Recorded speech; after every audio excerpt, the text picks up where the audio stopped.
Going on? Welcome back to the Patrick DiBello podcast.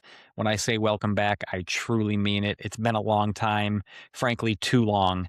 I've had a few people reach out to me and ask me when the next episode's coming out and encouraging me to put out another episode. So if that's you and you are listening, thank you very much. I appreciate you. I've had a busy year. I had a busy year in 2025. The year obviously ended with the holidays, business ramping up a little bit, and also focusing a little bit more on my own fitness goals. So I've been busy so far in January, training very hard, working very hard, trying to be there as best I can for my clients and making sure that I'm giving them a prime service to make sure they're getting the most out of their training and that they are reaching their goals. But I finally have some time to get on the microphone, and I have a few topics that I'm excited to talk about. So I'm going to go ahead and jump into some topics. But first, I want to give you a quick update on what I have going on. Those of you who have been following me for a while know that I was big into Spartan races for a few years. I did about 6 races a year from 2022 to 2024 and took a little bit of a break last year. They get expensive. They take up a lot of time to train and to travel. So I pumped the brakes a little bit, but I got the bug again. So I have decided that 2026, I'm going to get back into some of my favorite. And when I say favorite, I mean, you have a real love-hate relationship with these races. So I say it loosely. Some of my favorite courses, the probably I would say the East Coast or Northeast courses that are drivable from my hometown. There's 3 of those races. I'm definitely doing 2 of them. The third one is in July that I'm on the fence about. But right now I am training hard for an April race and a June race. So I'm about 3 weeks into full-blown Spartan training. Obviously, I am doing a hybrid style training where I'm focusing on running and getting stronger. So I am going to make sure that I am improving in both of those facets of fitness without one sacrificing the other.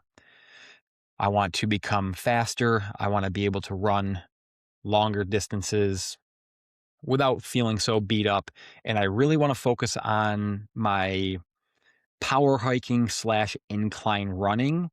And then I'm also working on strength in the form of just lifting heavy, having good endurance while I'm lifting heavy, because that's a big part of Spartan races, and also carrying heavy things, in particular, carrying sandbags up an incline. So I have a treadmill that you can see behind me if you are watching the video.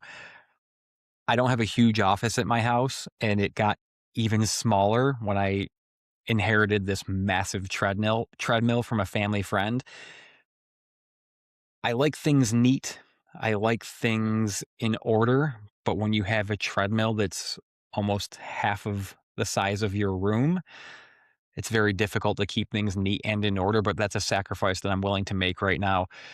I am highly prioritizing incline runs, incline walks with my 50 and 60-pound sandbags.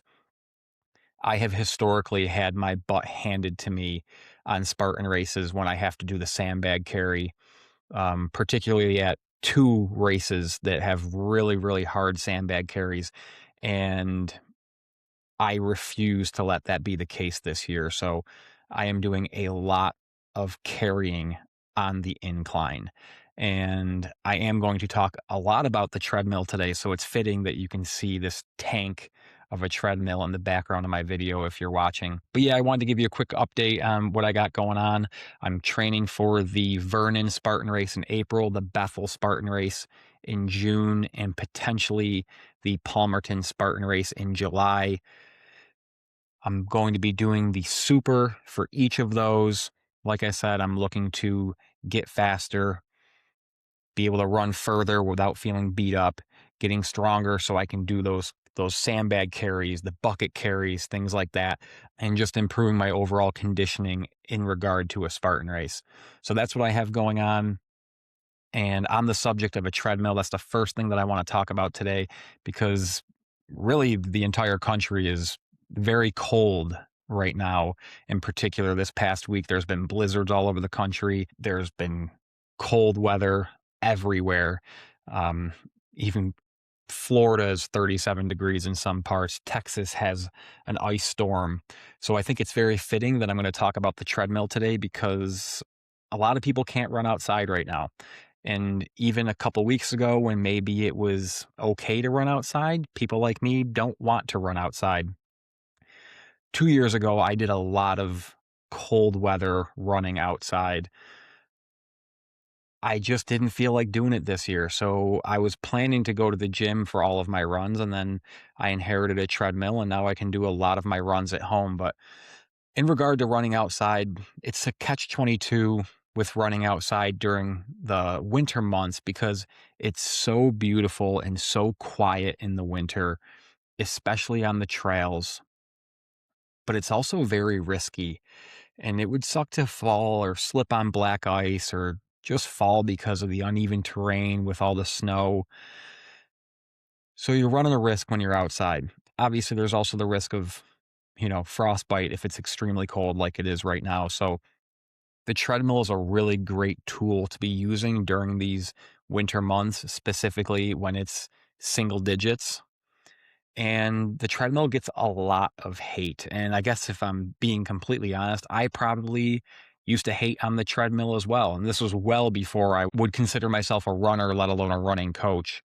But the truth is, people hate on the treadmill for absolutely no good reason. It is a phenomenal tool to use to improve at running. And there's a lot of people out there that will say that you can't become a better runner when you use a treadmill, or using a treadmill isn't going to make you a better runner. But to use an analogy, saying that runners shouldn't use a treadmill to be a better runner is like saying that baseball players shouldn't use batting cages to get better at hitting, or saying that somebody shouldn't use a calculator to make math easier. Baseball player is sharpening their skills in the batting cage, even though the game actually happens on the field.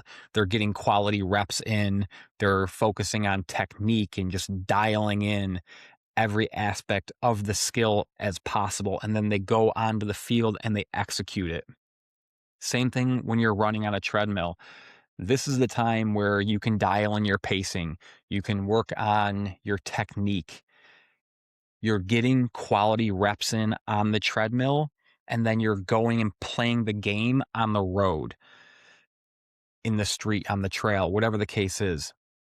I'm not saying that that runners should only run on a treadmill the same way baseball players shouldn't only hit in a batting cage, but it's a useful tool that is not only significantly better than not running at all when the weather is crappy, but it is going to improve your skill. So I think one of the reasons that people think that running on a treadmill doesn't help you become a better runner is because they say that the treadmill is propelling you forward. And that's not really how physics work, because you still have to generate force every single step. So the main difference, or the main reason why a treadmill feels easier, is because there's no wind resistance compared to outside, and your pacing feels consistent, especially if you're just sitting on one pace. If you just set the treadmill to, you know, a comfortable jog, if you're not doing intervals, you're just at a consistent pace. As opposed to if you're on the road or on a trail, there's a lot more fluctuation in your pace, because no one ever just holds one pace the entire time unless they're a professional runner. But the truth is, there is a very small difference in leg power curves between running on the road and running on a treadmill. The overall output is similar enough that it doesn't matter for real world training. So if you are hating on the treadmill, or if you're skipping running on the treadmill because you don't think it's going to help you become a better runner on the street, you're making a huge, huge mistake. When it's cold out, if it comes between skipping a workout because of weather, you can get quality reps in and still improve day to day. So outside running is like your game day, but treadmill is like your practice. So get those reps in. Don't miss the forest for the trees. Accept the treadmill for the tools that it actually is. So on the subject of pacing, it's very easy to lock in pacing on a treadmill. So if you're doing intervals, it's going to help you dial in these like higher intensities or these faster paces and get more time on your feet at those paces that you may be fluctuating under, or if you're going over those paces on the road, you're going to gas out quicker. But if you can get yourself near your threshold and just lock that pace in and hit that pace for a certain interval and then slow down and recover and then repeat that pace, you're getting more quality work at your threshold pace than you would if you're just going at random paces on the road. So for me and my clients that run, we have our paces programmed into our watch.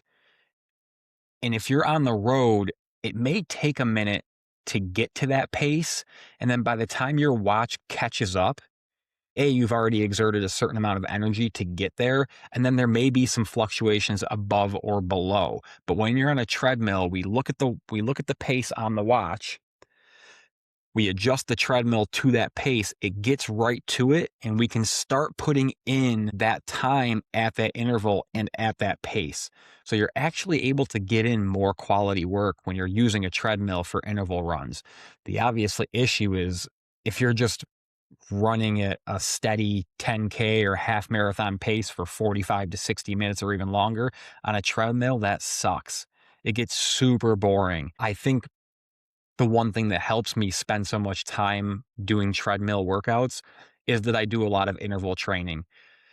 I'm not doing like tempo runs on the treadmill. I'm not doing easy zone 2 runs on the treadmill. And if I'm doing incline zone 2 walks on the treadmill, I'm probably watching a movie. So that takes away part of it being boring.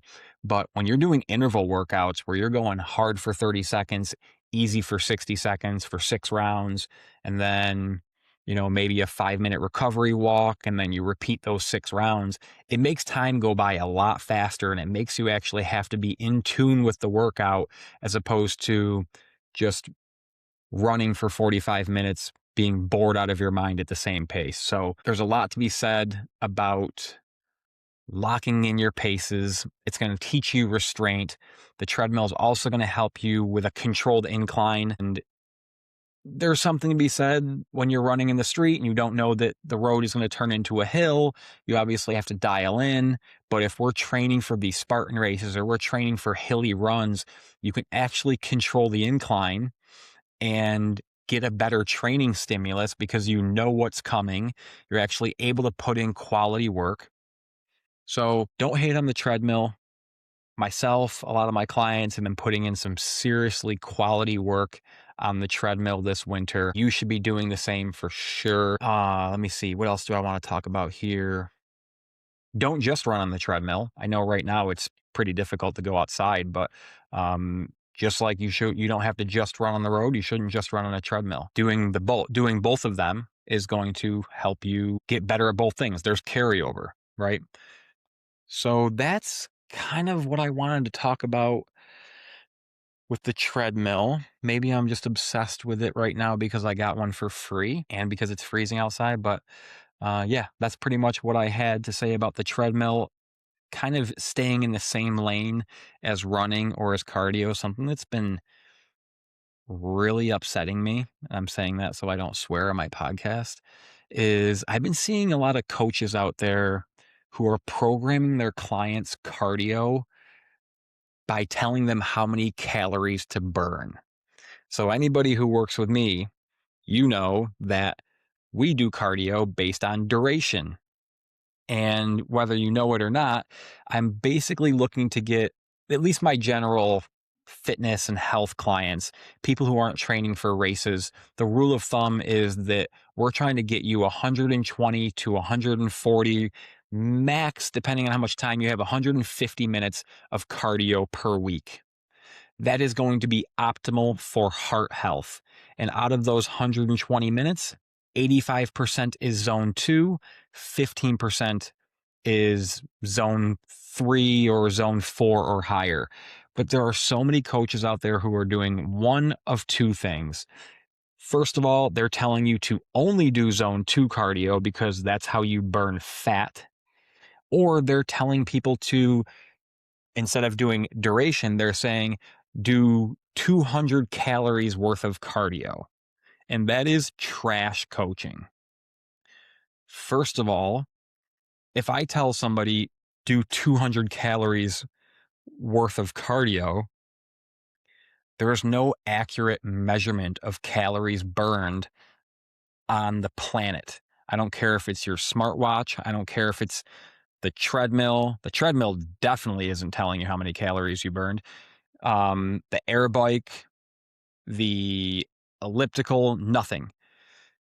It's going off of power output. So if you're using an air bike or using an elliptical, there is an indicator for how many calories you're burning, but that's just going off of power output and its algorithm with how much power you are putting in for the duration. So it's literally an algorithm. Same thing with your watch. Your watch is probably going to be a little bit more accurate because at least the data that you have plugged into your watch's software has your height and your body weight and whether you're male or female. So it has a little bit more data to work with.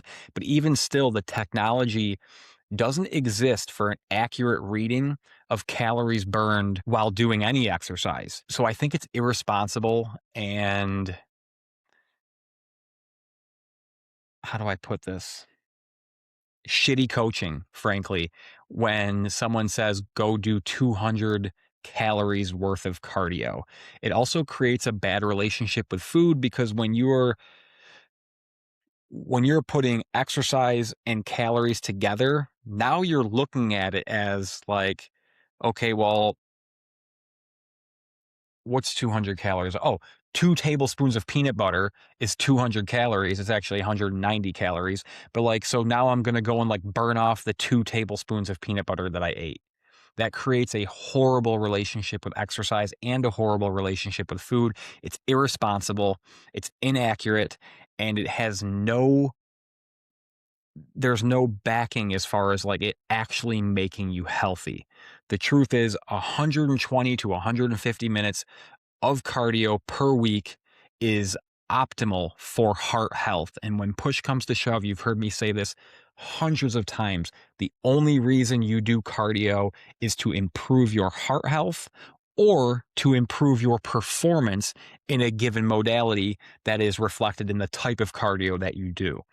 But just telling somebody to go and do 200 calories worth of cardio isn't actually helping them have a gauge for where they're going to be reaching that point of heart health.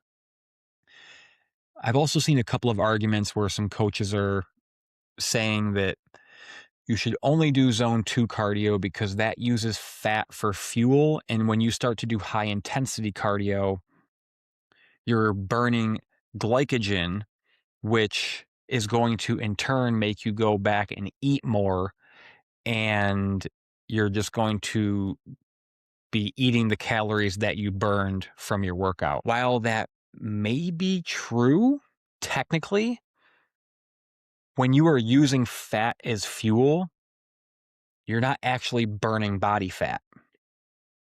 So just because you're doing zone 2 cardio, which is the fat burning stage, doesn't mean that you are losing body fat. So the math isn't mathing. When it comes to high intensity cardio, using more carbs as fuel, in turn burning glycogen, most people are not doing high intensity cardio intense enough to make that much of a difference. My last podcast with Alex Viada, which was obviously a few months ago, we spoke about this. The Tabata protocol and the other HIIT protocols that are actually providing this data, people aren't anywhere near the intensity that you need to be at to be burning so much glycogen that you're eating back your calories because you're starving. I have a couple of clients that do train that hard, but the general public, the people that I see on Instagram who are posting their HIIT workout on their watch with their calories burned from a group class that they did, they're not training hard enough to where it's really making any difference. And then when push comes to shove, they're not even doing true HIIT.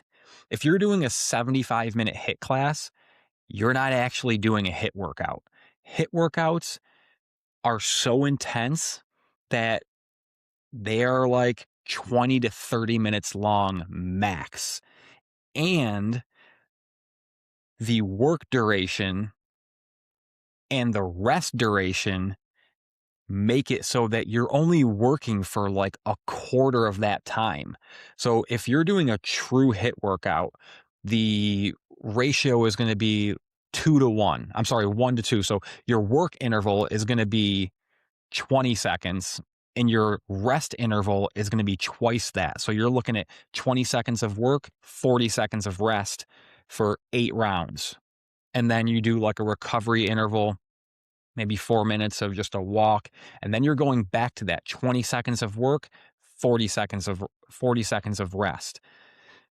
If you're doing the typical circuit workout and not, well, I'm already talking shit. So CrossFit workouts where they have you doing, 2-minute rounds of something or 100 reps of something, that work duration is so long that your quality or your output is falling so quickly that it is no longer counting as a HIIT workout. If you're doing 100 box jumps, by the time you get to number 15, you are no longer putting out enough power for that level of intensity to qualify as HIIT.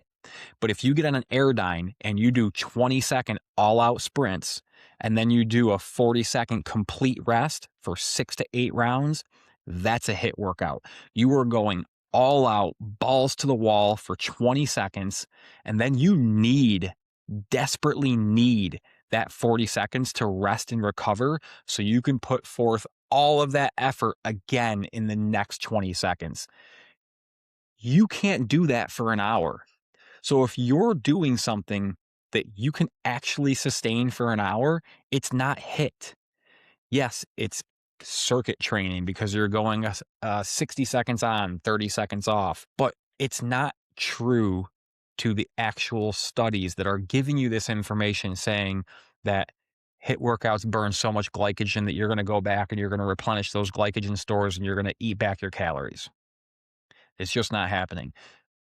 On that note, never eat back your calories that your smartwatch has told you that you've burned during a workout because that number isn't accurate.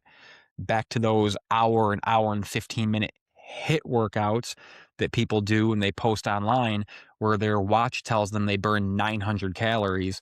You didn't. Trust me, you didn't. If you were doing a 4.5-hour hike or a Spartan race for 2.5 hours, where you're climbing mountains and doing monkey bars and you're constantly moving nonstop for 4 hours, perhaps you burned 900 calories. But if you think that some 60-minute circuit workout at a group class downtown is burning 900 calories, you are seriously mistaken. So what happens when people have these fat loss goals is that they look at the calories burned on their watch and they think that gives them extra calories to eat during the day. So they go back and they have their calorie deficit and then they say, oh, well, I burned 900 calories today. I can eat 900 more calories, which ends up putting them in a surplus. If you're in a true calorie deficit, if you have a coach that is helping you lose body fat and they give you a daily calorie intake that is a calorie deficit, they're already accounting for your activity level. So you don't have to worry about the amount of calories that you burned. When I'm giving calories to my clients, I am using an estimate of their metabolism, and then I'm using an equation that takes their metabolism, how many calories they burn at rest, and then I am adding that to their activity level, which means how intense are their workouts? How often are they working out? Plus, do they have a desk job? Are they a nurse? Are they walking all day? Do they do construction? So all of that is already accounted when I give you your calories. If you think that, oh, I worked out a HIIT class today, I can eat more calories, you're actually eating out of a calorie deficit. So your calorie deficit already accounts for your activity level. That includes your daily life and that includes your workouts. So a true calorie deficit that you get from a coach is your metabolism plus your activity level equals your daily calories. You do not have to add the calories burned from your watch. And that's my issue with things like MyFitnessPal. MyFitnessPal for losing body fat already gives you a very, very low number of calories to eat during the day because they want you to think that their app works. And there's no easier way to make somebody lose weight than just have them eat as few calories as possible. A lot of coaches do this. It's very irresponsible. And actually, I'm really sorry that I'm kind of going on a rant about bad coaches or irresponsible coaches. I don't really like talking down about other people in my industry, but there are a lot of bad coaches out there. There are a lot of irresponsible coaches out there who will take things to the extreme to get their clients results, but extreme is not sustainable and it's not healthy. So you can get somebody on a 1,400 calorie diet and they will lose weight, but that's unnecessary. And it's only necessary if you have something to prove. If you're worried about making sure this client knows that you know what you're doing, and you need to prove to them that you can make them lose weight, you're going to put them on a very low calorie diet. But for me, I have nothing to prove. I know that I can coach somebody through a fat loss phase. So I am going to teach them how to eat as much food as possible while still losing weight, as opposed to a coach that feels like, okay, if this client doesn't lose 15 pounds in 2 months working with me, then they're not going to keep hiring me or they're not going to keep paying me. Like losing 15 pounds in 2 months is insane. It's unsustainable and it's unhealthy. So I'm not going to do that. If you come to me and say, I want to lose 20 pounds in 2 months, I'm going to manage your expectations and let you know that like, hey, sustainably and healthily, we can lose about 4 pounds per month. If we get super aggressive, maybe 5 to 6 pounds, but in no way, shape, or form am I going to be a part of you losing 10 plus pounds per month. But there's coaches out there who maybe they're new, right? Like if you're a new coach and you're a little insecure and you want to prove that you know what you're going to do, that you know what to do, you can put somebody in a huge calorie deficit just to make them lose weight, to show them you know what you're doing. But if you're an experienced coach and you're doing that, it's irresponsible, it's unethical, and it's just bad coaching. So eat in a moderate calorie deficit if you want to lose weight. But remember that your calorie deficit already includes your activity level. So MyFitnessPal gives you a very small calorie deficit because they want you to know this app knows how to help me lose weight. So let's say that MyFitnessPal has you at 1,400 calories per day. Then they want you to connect your Apple Watch to their app, which will sync your workout to the app. And it shows you it will include how many calories you burned. So it's going to say 1,400 calories a day. And then it'll say how many calories you burned during your workout. And if it says 400, it's going to give you an additional 400 calories. You're just going to be eating back an inaccurate amount of calories that you didn't burn. So that's why when I do my calories for my fat loss clients, I include their activity level in the number that I give them. I know that was a rant. I hope it makes sense. I didn't expect to get so agitated, but irresponsible coaching really grinds my gears. You want to set people up for success. You want to give somebody a plan that they can stick to for 10 years. And if you can't stick to it for 10 years, you shouldn't do it for 10 days, 10 weeks, or 10 months. This should be something that you can do as a lifestyle, in my opinion, something that you don't have to say like, oh, I'm on a diet, I can't have that. It should be something where all foods fit into your healthy diet, assuming that 90% of your diet is healthful, whole, nutrient dense foods. Obviously, I would never say that your diet should be made up of Oreos or Ho-Hos or Twinkies. That's kind of my beef with if it fits your macros. If it fits your macros is basically you can eat anything that you want as long as it fits within the calories, protein, carbs, and fats that I give you. That's an extreme version of the way that I coach. My strategy is 90% of your foods should be whole, nutrient dense foods, things like fruits, vegetables, whole grains, lean protein, low fat dairy. And then the other 10% can be something that somebody would deem as like a cheat food or unhealthy. But if it fits your macros, is an extreme version of that that's actually not as popular as it used to be for good reason. So next, I'm going to do just a quick, not necessarily a Q&A, but I'm going to go into my Instagram here and I'm going to pull up the last time I asked some people some questions about how I can help them. And I'm going to see if I can do a little bit of a rapid fire and give you guys some information and kind of stealing some ideas from that. So a few weeks ago, I made a post in my Instagram, and instead of saying, how can I help you?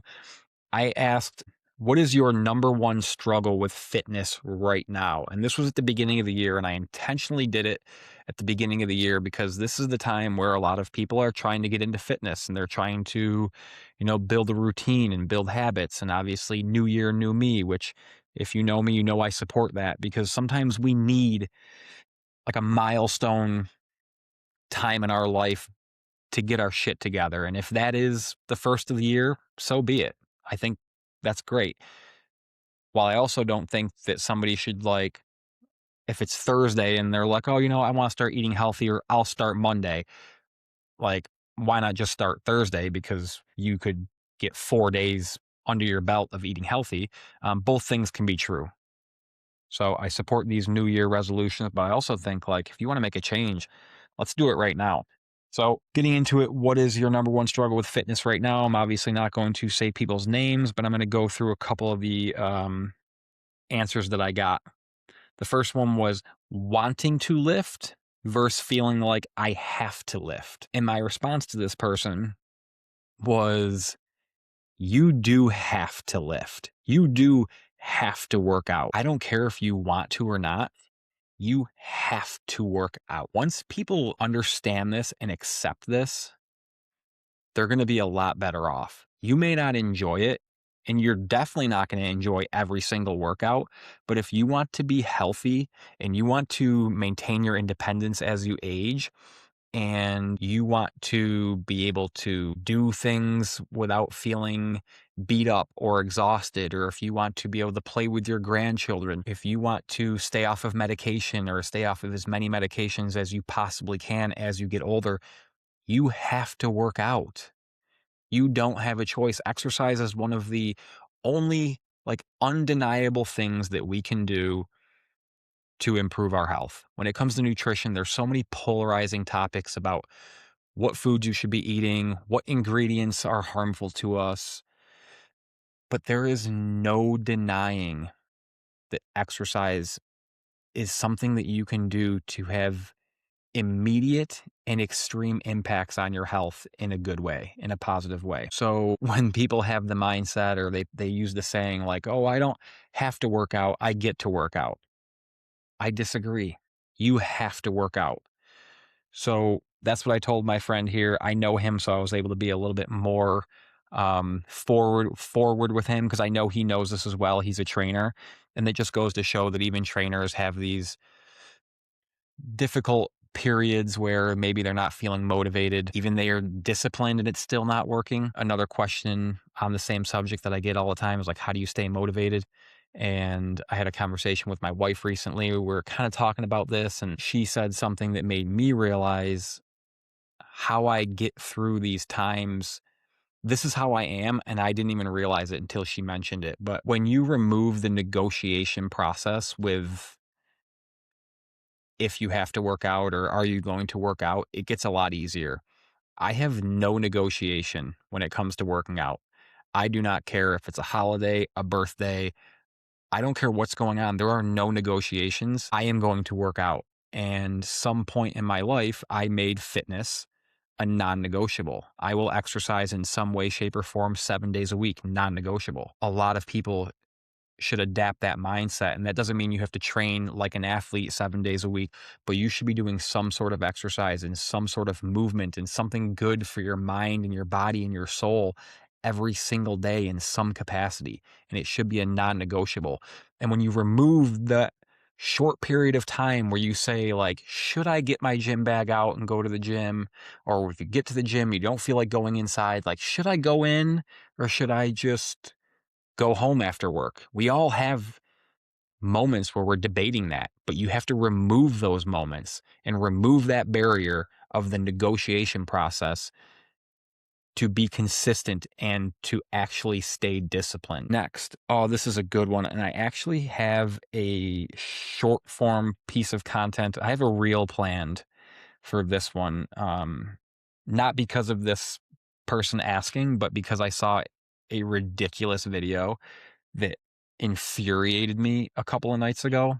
And so I took a screen record of the video and I'm going to use it. I'm not going to shit on the person that made the video because I don't really want to be that type of creator, but I am going to shit on this product. That's for sure. This topic that somebody said in regard to my question, what is your number one struggle with fitness right now? They said plantar fasciitis. And let me tell you, plantar fasciitis, if you've never had it, sucks.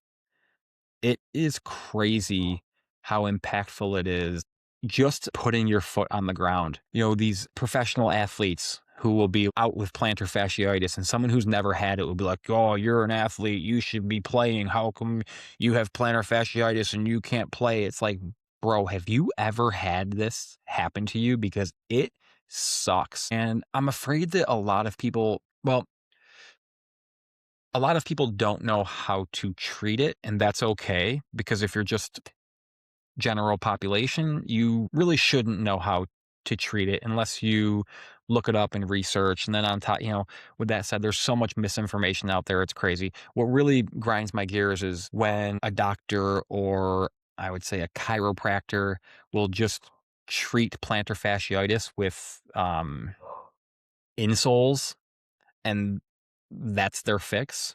That's not a fix, that's a crutch. On the subject of the video I'm going to make that really pissed me off, I saw a video. I don't even know how to explain it. I do know how to explain it. It's like, for lack of a better term, it's like a foot cast that you strap around your foot, and then it's constantly stretching the bottom of your foot, and you're supposed to go to sleep with it. So all it is literally just stretching the bottom of your foot out, and then you go to sleep with it for 6 to 8 hours. It's the same thing as those posture correctors where you basically like wear the strap over your back and your shoulders and it pulls your shoulders back, and supposedly that fixes your posture, which I think have become a lot less popular than they were a few years ago. They were wildly popular. Those are just crutches. They're not fixes, right? Just because you have something pull your shoulders back and keep it there doesn't mean that that's teaching your muscles and strengthening your muscles in the range of motion or in the position that you want them to stay in. You can stretch them and hold them with an outside source all you want, but it doesn't mean that they're not going to return back to that original position in the first place. Same thing with the plantar fasciitis tool that just stretches the bottom of your foot. You can stretch that muscle all you want, but at some point when you release, it's going to go back to the original length, and it may feel good in the moment or for a few hours or a day afterwards, but eventually it's going to go back to the original length, and you're just putting a Band-Aid on a bullet wound. You're not actually fixing the problem. So one way to fix or treat plantar fasciitis is to strengthen that tissue in the bottom of the foot to actually respond and improve. One way you do that is by doing towel drills. You could also use marbles, but I really like just having like a hand towel or a washcloth, putting it on the floor in your bare feet, and you're basically going to Just grab it with your toes and lift it off the ground. Set it down. Grab it with your toes, pick it up, set it down. You can also do towel drags where you basically set your foot down. If you're not watching this video, go to Spotify or YouTube to watch the video so you can see what I'm doing. But basically, you take your foot flat on the ground like this on top of the towel, and you will like drag the towel with your toes. You'll scrunch it underneath your foot like this. You can also go side to side like this. So lots of towel exercises are a great way to strengthen the tissue at the bottom of the foot. Also, walking barefoot in the grass, which is not doable for, I think, like 80% of the country right now. But in the summertime, if you're somebody who doesn't walk around barefoot much, or if you're a woman who's unfortunately have to be stuffed into those high heels where they're just like cramming your feet into ridiculously small shoes, um, getting outside and teaching your feet, your toes to spread, and walking barefoot on a soft surface, walking barefoot in general is going to teach those muscles how to work and get them active again. I say grass because a soft surface is comfortable. If you do this on the road or a driveway, your feet are going to get destroyed. So, towel pickups, towel drags, walking barefoot in the grass are great ways to treat plantar fasciitis. Let me see if I can pull one more here. Staying consistent. There's a similar theme here. Wanting to lift versus feeling like I have to lift, staying consistent, and obstacles that make it easy to skip a day. We all go through that. We all struggle that. Just to repeat what I said earlier, you have to remove the negotiation process. The same way you wouldn't skip an obligation of a work meeting, your haircut, your doctor's appointment. You wouldn't negotiate with yourself that you're not going to go to a work meeting. You wouldn't negotiate with yourself that you are going to skip your haircut or skip your doctor's appointment. You have to remove the negotiation process when it comes time to doing something for your health, for your longevity, for your independence. You have no choice but to work out. I'm going to be firm and strong on that stance as the new year goes forward. I tend to be very soft and easy on people as a coach. I'm not that trainer who, when we're training in person, I'm not going to be in your ear screaming, one more, one more. I tend to lean on the more understanding side. Like, it's okay if you skip a day. It's okay if you miss a day. And while it is, it's also not, because you're going to teach yourself habits that it's okay to talk yourself out of a workout. I don't care if it's 5 minutes. I don't care if it's 20 minutes. Get your ass in the gym, get your ass in your workout spot at home and do your workout. It's a non-negotiable.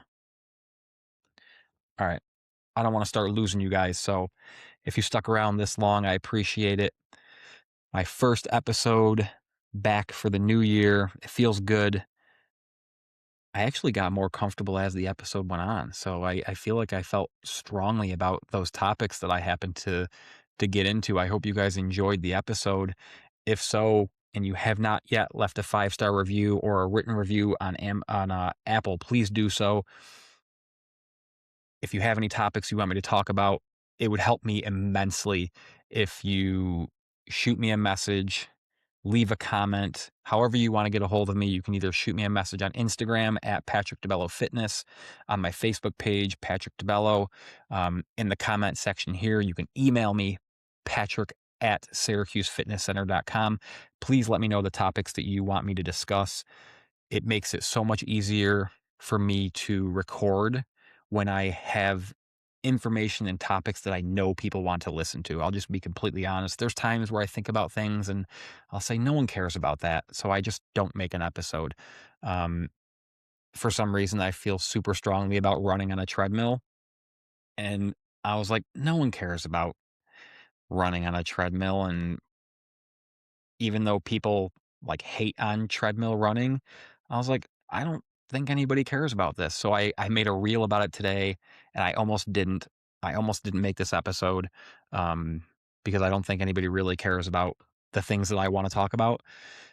Hopefully, I'm wrong. Hopefully, you enjoyed the episode.